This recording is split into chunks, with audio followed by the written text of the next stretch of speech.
पहा, the given polynomials compare with ax square plus bx plus c. मराठीत काय म्हणूया आपण, दिलेल्या बहुपदीची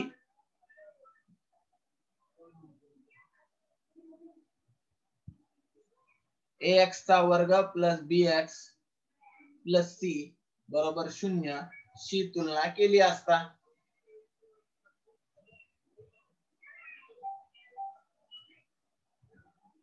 आता जर याची तुलना केली आपण तर कंपेअर केलं तर a ची व्हॅल्यू काय आहे ते पहा, b ची व्हॅल्यू काय आहे आणि c ची व्हॅल्यू काय आहे. So a is equal to आलं 2, b इज इक्वल टू आलं 1 आणि c इज इक्वल टू आलं -1. हे पहा, a ची व्हॅल्यू किती आली पोरांनो 2, b ची व्हॅल्यू इथं कोएफिशियंट काहीच नाही म्हणजे 1 आहे आणि c ची व्हॅल्यू किती आहे -1. आता प्लस साइन द्या किंवा नका देऊ काही हरकत नाही, पण मायनसचं साइन आलं तर ते मात्र कंपल्सरी द्यावं लागतं. मग आता आपल्याला प्रोडक्ट किती लागतो आणि आपल्याला ऍडिंग किती लागते, आपल्याला गुणाकार किती लागतोय आणि आपल्याला बेरीज किती लागते. आता प्रोडक्टचं किंवा गुणाकाराचा फॉर्म्युला आहे AC आणि ऍडिंगचा फॉर्म्युला आहे B. आता A ची व्हॅल्यू किती आहे 2 आणि C ची व्हॅल्यू किती आहे -1, म्हणजे तुम्हाला प्रोडक्ट लागतोय -2 आणि ऍडिंग किती लागते तर B ची व्हॅल्यू म्हणजे 1. मग आपल्याला असे दोन नंबर फाइंड आउट करायचे की ज्यांचा गुणाकार केला, ज्यांचं मल्टिप्लिकेशन केलं तर 2 येईल, ऍडिंग किंवा सबट्रॅक्शन केलं तर मात्र 1 येईल. मग असे 2 नंबर कोणते तर 2 1 जा 2, बे एक बे, या दोघांचा गुणाकार करा बे एक बे आणि यांचा वजाबाकी केली तर 1 येऊन जाईल, सबट्रॅक्शन केलं तर 1 येतं. मग आता साइन कोणतं द्यायचं तर जे बी चं साइन आहे ते ग्रेटर नंबरला द्यायचं. आता बी चं साइन इथं प्लस आहे मग ते ग्रेटर नंबरला दिलं, मोठ्या संख्येने. आता 2 आणि 1 चं काय केलं तर 1 येतं, 2 आणि 1 ची सबट्रॅक्शन केलं तर. आता पोरांनो ऍडिंग करायचे असेल तर साइन सेम लागत असतात, सबट्रॅक्शन करायचं असेल तर अपोजिट साइन लागतात.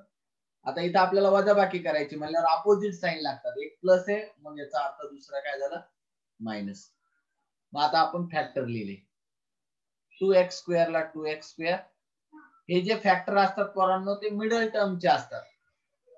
2x square plus 2x minus 1x आणि -1 जशाला तसं. म्हणजे जे काही आपण फॅक्टर पाडले ते ह्या x चे पाडलेले, मिडल टर्मचे पाडले, मिडल टर्म.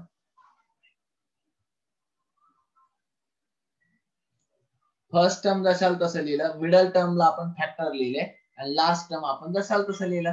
आता यांची पेअरिंग करायची, या दोघांची आणि या दोघांची. पेअरिंग करणं म्हणजे जोड लावणं, कॉमन काय आहे ते काढायचं. आता यामध्ये कॉमन काय आहे, इथं पण x आहे, इथं पण x आहे म्हणून x कॉमन काढलं. इथं 2 आहे आणि इथंही 2 आहे म्हणून 2 पण कॉमन काढलं. आता 2x स्क्वेअर मधून 2x गेले. आता हे कॅन्सल कसे म्हणतो आपण, 2x स्क्वेअर मधून 2x गेले. आता हे 2 2 कॅन्सल झालं. x स्क्वेअर म्हणजे काय x इंटू x आणि डिवाइड बाय x, म्हणजे हे x कॅन्सल, राहिलेत फक्त x प्लस पुन्हा या 2x मधून 2x कॉमन काढले, हे 2 2 कॅन्सल, x कॅन्सल म्हणजे 1 राहिलं. आता हे ग्रेट इथं साइन मायनस आहे म्हणून मायनस. आता ह्या दोन मध्ये, ह्या दोन पेअर मध्ये कॉमन काढायचं. आता इथं x आहे पण इथं नाहीये, इथं 1 आहे आणि इथं पण 1 आहे म्हणून 1 कॉमन काढलं. 1x मधून 1 गेल्यावर x राहिले, हे मायनस साइन प्लस झालं आणि 1 बाय 1 म्हणजे 1. आपला आन्सर करेक्ट आहे का रॉंग आहे पाहण्यासाठी हे दोन्ही ब्रॅकेट सेम आले पाहिजे, आले म्हणून x प्लस 1 आणि 2x मायनस 1 हे गिवन पॉलिनॉमियल्सचे फॅक्टर आहेत. चला नेक्स्ट प्रॉब्लेम पाहूया आपण.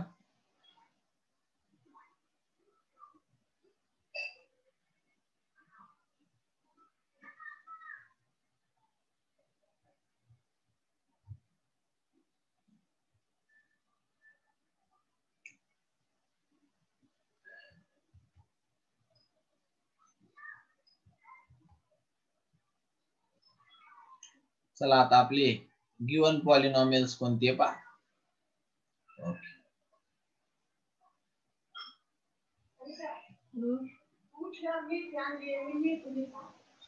सांगितलं नसते मी, सांगितलं होतं इथे येऊन त्यांनी नसते मी.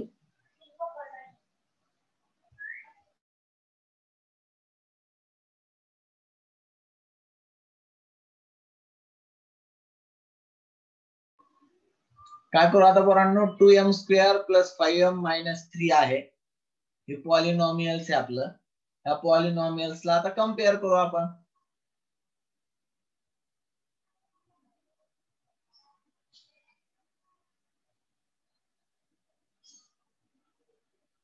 गिवन polynomials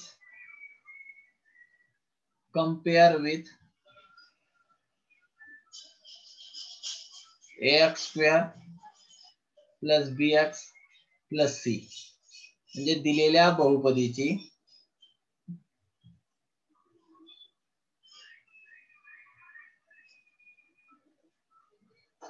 ax चा वर्ग प्लस bx प्लस c शी तुलना केली.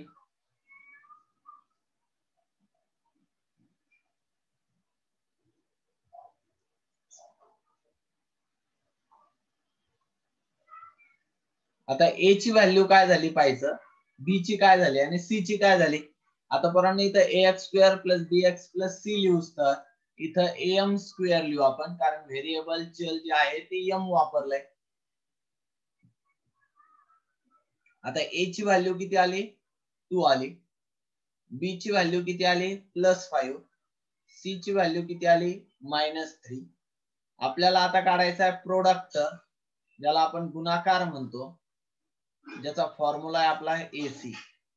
आणि दुसरं काढायचं आहे आपल्याला बेरीज, ज्याला आपण म्हणतो ऍडिंग, त्याचा फॉर्म्युला आहे आपल्याकडे B. आता A ची व्हॅल्यू किती आहे, 2 आहे आणि C ची व्हॅल्यू किती आहे, मायनस 3, म्हणजे यांचा प्रोडक्ट आला मायनस 6. ऍडिंग किंवा सबट्रॅक्शन किती आहे, B ची व्हॅल्यू किती आली, 5.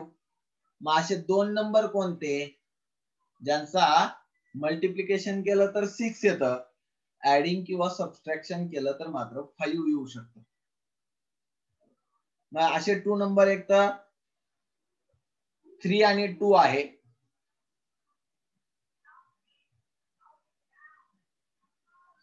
3 आणि 2 आहे. आता साइन, मिडल टर्मचं साइन ग्रेटर नंबरला द्यायचं. आता मिडल टर्मचं साइन प्लस आहे, ते ग्रेटर नंबरला दिलं. आता 3 आणि 2 चं काय केलं तर 5 येतं, तर 3 आणि 2 ची ऍडिंग केली तर 5 येतं. मग ऍडिंग करायची असेल तर दोन्ही साइन सेम लागतात, एक तर ते प्लस प्लस असू शकतात किंवा मायनस मायनस असू शकतात. आता इथं ऍडिंग करायची, पहिलं साइन प्लस आहे म्हणल्यावर दुसरं आपोआप प्लस झालं. मग काय होऊन जाईल, तर 2m square plus 3m plus 2m minus 3. आता पेअर केलं. आता पेअर केल्यानंतर इथं कॉमन काय निघतंय, तर इथं कॉमन निघतंय m. इथं 2 आहे आणि इथं 3 आहे, म्हणजे कॉमन काही निघत नाही. मग आता 2m स्क्वेअर मधून m कॉमन काढल्यावर काय राहतंय, 2m प्लस 3m मधून m कॉमन काढल्यावर राहतंय 3 प्लस. आता ह्या दोघांमध्ये कॉमन काय, इथं m आहे आणि इथं m नाही, इथं 2 आहे आणि इथं 3 आहे, काही कॉमन नाही, म्हणजे इथं काय राहिलं, 1 कॉमन. आता 2m ला 2m आणि मायनस 3. आता आपणच चेक करा पोरांनो, आपला आन्सर करेक्ट आहे का रॉंग आहे. तर दोन्ही ब्रॅकेट जर सेम आले तर आपला आन्सर करेक्ट, जर डिफरन्शिएट आले तर आन्सर रॉंग. आता दोन्ही ब्रॅकेट डिफरन्शिएट आहे म्हणजे आपला आन्सर काय झालं, रॉंग झालं. म्हणजे याचा अर्थ आपले फॅक्टर चुकले. मग असे कोणते दोन नंबर आहेत की ज्यांचं मल्टिप्लिकेशन केलं तर 6 येतं, ऍडिंग किंवा सबट्रॅक्शन केलं तर 5 येतं. तर दुसरे आहेत 6 1 ला 6. आता 6 आणि 1 चं मल्टिप्लिकेशन केलं तर 6 येतं, 6 आणि 1 ची सबट्रॅक्शन केलं तर 5 येतं. ठीक आहे, आता चेक करूया हे बरोबर आहे का. आता मिडल टर्मचं साइन जे आहे ते ग्रेटरला द्यायचं. आता मिडल टर्मचं साइन 5 आहे प्लस आहे म्हणून ते ग्रेटर नंबरला दिलं. आता 6 आणि 1 चं काय केलं तर 5 येतं, तर 6 आणि 1 चं सबस्ट्रॅक्शन केलं तर 5 येतं. सबस्ट्रॅक्शन करण्यासाठी अपोजिट साइन लागतात. मग हे प्लस आहे तर दुसरा साइन कोणतं झालं मायनस.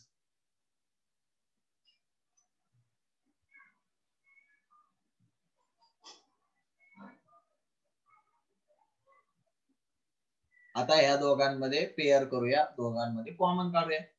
चला अगोदर काय कॉमन आहे यांच्यामध्ये, m कॉमन आहे. नंबर चेक करा, इथं 2 आहे आणि इथं 6 आहे. असा कोणता टेबल आहे का त्या टेबल मध्ये 2 पण येतात आणि 6 पण येतात? असा कोणता पाडा आहे का ज्या पाड्यामध्ये 2 पण येतात आणि 6 पण येतात? तर 2 आहे.